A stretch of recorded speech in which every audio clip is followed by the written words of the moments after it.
Welcome back. Oh boy, do we have an episode today. We'll start with a word, as always. We have an interesting historical character, launches of a popular sports event and a pivotal research project, an artist, a song, and a quote. So grab your favorite cuppa, settle in, and let's have a look.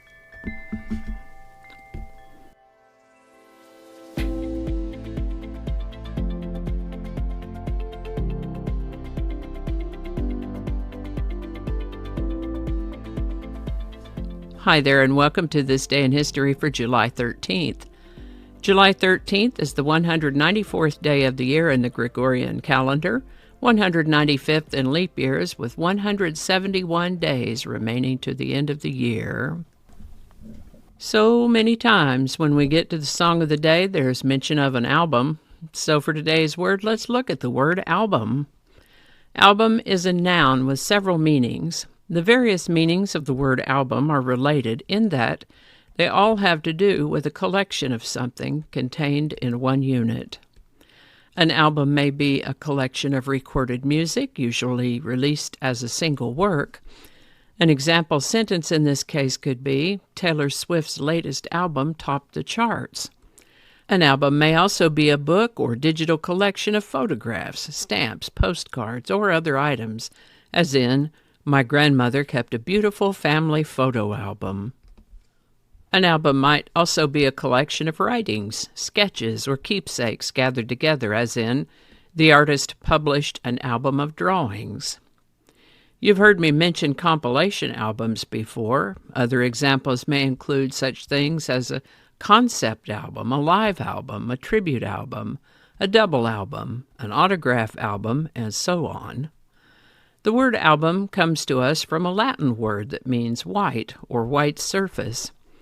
You see, in ancient Rome, an album was a whitewashed board displayed in public places. Officials wrote public notices, laws, announcements, and lists of names on these white boards so citizens could read them. Because important information was gathered in one place, the word gradually came to mean a collection of related items. By the 16 and 1700s, the word was being used for books in which people collected poems, signatures, sketches, or memorabilia. During the 1800s, the word album became associated with photograph albums as photography grew in popularity. How did it come to mean a music album then? In the early days of recorded music, phonograph records could hold only a few minutes of audio. Longer works required several records, which were packaged together in a book that resembled a photograph album. Since the records were literally stored in an album, the name stuck. Even after long playing records were introduced in the 1940s and later cassette tapes, CDs, downloads, and streaming, the term album continued to refer to a collection of songs released as a single artistic work. Such a thing as a blank book used for collecting autographs, verses, drawings, or other keepsakes became popular in the 1600s.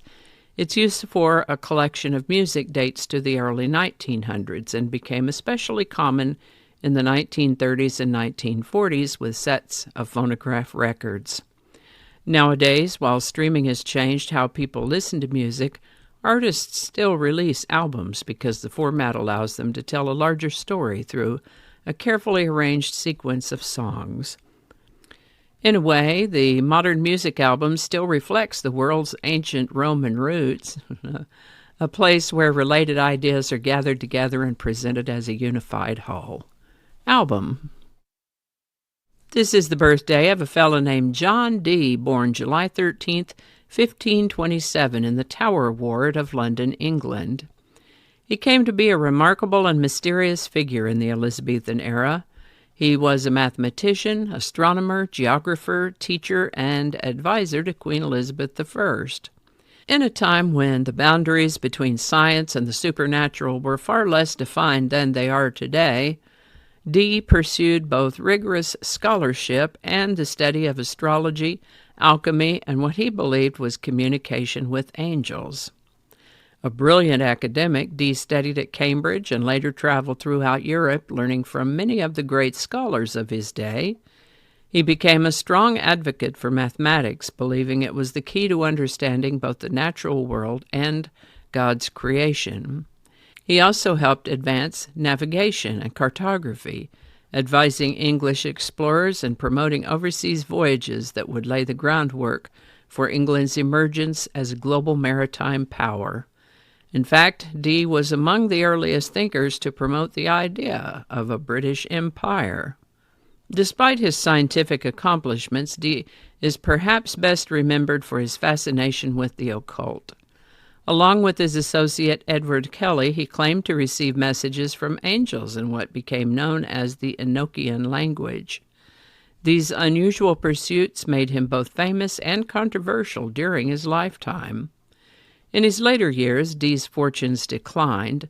His extensive library was plundered while he traveled abroad, and after Queen Elizabeth's death, he found little favor under the new king.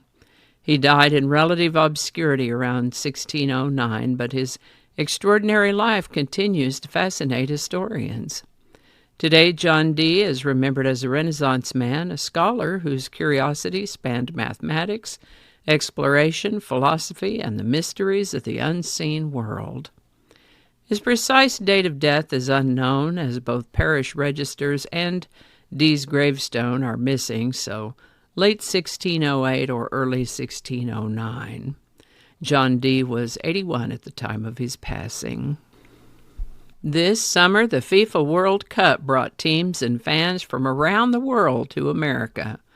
It's been fun to see the reaction videos of people from countries on the other continents discovering how different America is from what they thought it was and how different it is from their own countries. Some of my favorites are the people from around the world discovering Buc-ee's. Buc-ee's is amazing, though. Trying their first cheeseburger or barbecue. The amazement at the portion sizes in restaurants across the country. And the delighted surprise at something so simple as the fact that one can get free refills on coffee and soft drinks in restaurants. Simple, everyday things that I guess we take for granted here that aren't necessarily true around the world. It's been fun to watch. Some of the matches have taken place just a few miles from where I'm sitting over in Arlington, Texas, usually called AT&T Stadium, but referred to as Dallas Stadium at the moment. I mention this today because the inaugural FIFA World Cup began in Uruguay on July 13th, 1930. This is the birthday of American singer, songwriter, and guitarist Roger McGuinn.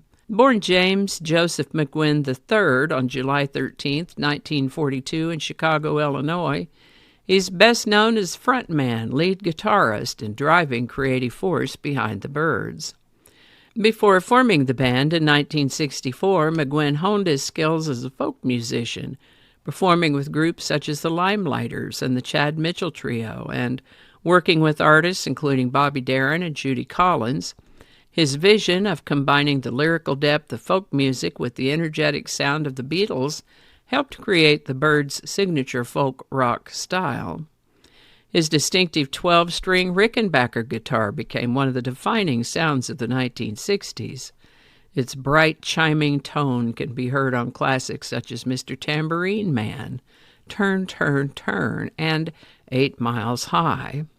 His willingness to blend rock with jazz and Indian musical influences also helped pioneer psychedelic rock and raga rock, expanding the possibilities of popular music. After the Byrds disbanded, he enjoyed a successful solo career, releasing numerous albums and collaborating with artists such as Bob Dylan, Tom Petty, and Chris Hillman. He was inducted into the Rock and Roll Hall of Fame in 1991 as a member of the Byrds. More than 6 decades after beginning his career, Roger McGuinn remains celebrated as one of rock music's most influential guitarists and innovators, whose unmistakable sound continues to inspire musicians around the world. Roger McGuinn turns 84 in 2026. Happy birthday, Roger McGuinn. This item appeared in the list of events for July 13th. I clicked over to get more information about it, and while I couldn't find anything about July 13th specifically in either of the articles, I thought the idea of the first conference on artificial intelligence, the very first one, seems significant to mention for this day in history. It is that the Dartmouth Summer Research Project on Artificial Intelligence was held during the summer of 1956 at Dartmouth College in Hanover, New Hampshire.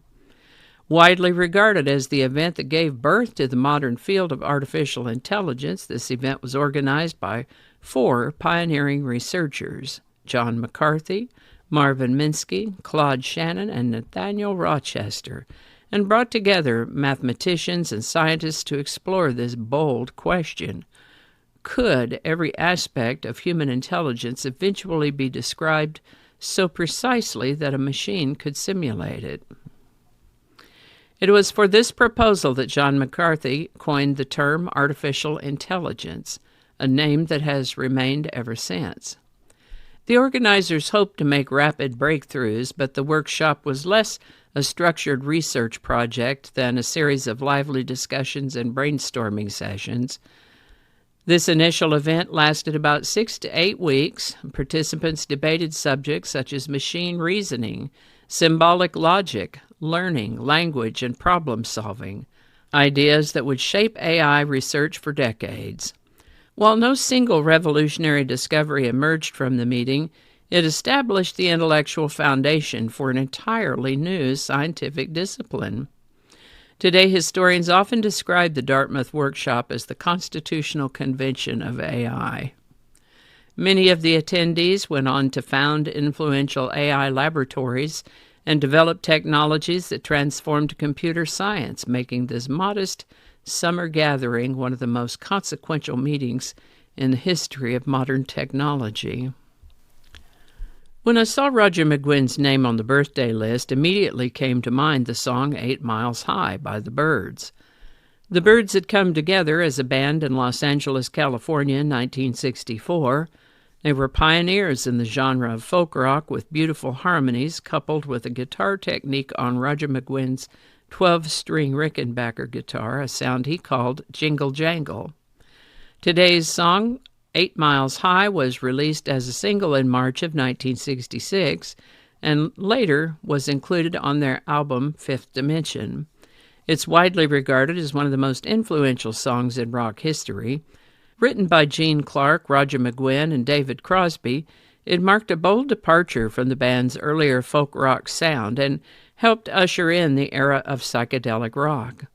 The song blended that jangling sound of McGuinn's guitar with musical influences inspired by Indian sitar master Ravi Shankar's work and jazz saxophonist John Coltrane, creating a sound unlike anything most listeners had heard before.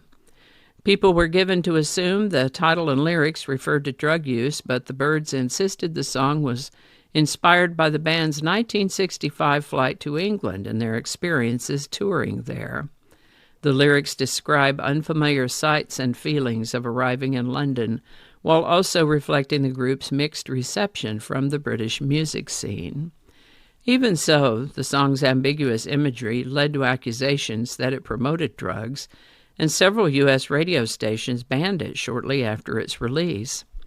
Despite that controversy, 8 Miles High became a top 20 hit in the United States and has since earned recognition as a landmark recording that helped define the psychedelic movement and the emerging style known as Raga Rock. 8 Miles High by the Byrds. Link in the description. How about that? The Byrds helped change the sound of rock music almost overnight, didn't they? I'd say they blended the familiar and the unexpected in a pretty amazing way. For today's quote, I found quite a few quotes that would fit with today's topics. I think we'll go with this one by computer designer and scientist Alan Kay, who said, "The best way to predict the future is to invent it." Alan Kay. Alrighty, y'all take care. Be good to each other. I'll see you next time.